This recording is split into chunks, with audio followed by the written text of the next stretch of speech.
Hi friend, कसे आहेत? बरे आहेत ना? तर बरेच राहा. तर माझ्या यूट्यूब चॅनलवरती तुमच्या सगळ्यांचे स्वागत आहे. तर बघा, इथे मी इडली डोश्यासाठी पीठ तयार करत होते आणि इथे मी 4 पेले आपला जुना राशनचा तांदूळ घेतलेला आहे, 2 पेले उडदाची डाळ घेतलेली, ती सकाळी मॉर्निंगला भिजत घातलेली आणि संध्याकाळी नाईटला मी मिक्सरला बारीक वाटून रात्रीची ठेवलेली होती. त्याच्यामध्ये थोडंसं मीठही घातलेलं होतं. त्यानंतर मस्त पीठ असं भिजलेलं आणि वरती आलेलं हे बघा, तुम्हाला दाखवत होते मी इथे की हे बघा पीठ कसं मस्त हे झालेलं. त्यानंतर मला जेवढं पाहिजे तेवढं मी साईडला काढून ठेवलं आणि बाकीचं पीठ आपलं बाजूला काढून फ्रीजमध्ये ठेवणार. त्यानंतर थोडे म्हणजे रोज काही ना काही इडली वगैरे डोसा लेकरांना करून देऊ शकतो.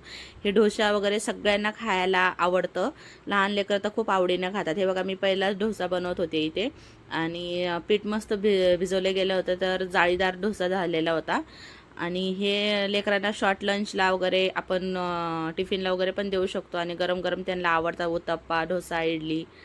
तर हे बघा, हे पहिला करून मी दुसराही बनवलेला होता. तर रेसिपी कशी वाटली तुम्ही मला कमेंट बॉक्समध्ये सांगा आणि चॅनलवर नवीन असेल तर माझ्या चॅनलला सबस्क्राईब करा. Bye bye.